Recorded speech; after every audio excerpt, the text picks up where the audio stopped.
I want people to understand that schools are not neutral when it comes to sexuality and gender.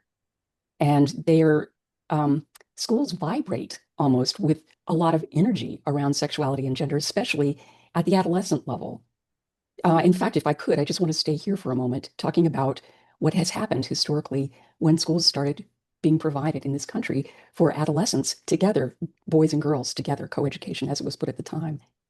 The thing is that in the larger scope of formal schooling among European nations and then the European colonies, it was obviously traditional for there to be sex segregated or gender segregated education for students who were of adolescent age or older. But for this country, as it was struggling to invent itself, it seemed to most people around the country that it would be important to have males and females together in schools, even through adolescence. It was an experiment that just largely hadn't been tried at that point in many places around the world, especially at a mass scale.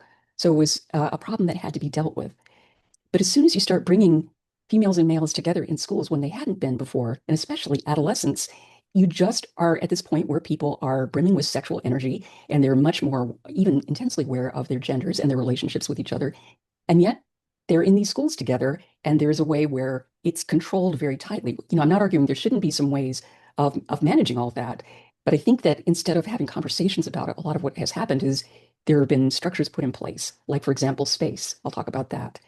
Um, in early rural schools that had adolescent students as well as younger students, there were one way of controlling gender was just to make sure that there were gendered spaces, like there was a separate door for girls and boys, even in a one-room schoolhouse all over the country.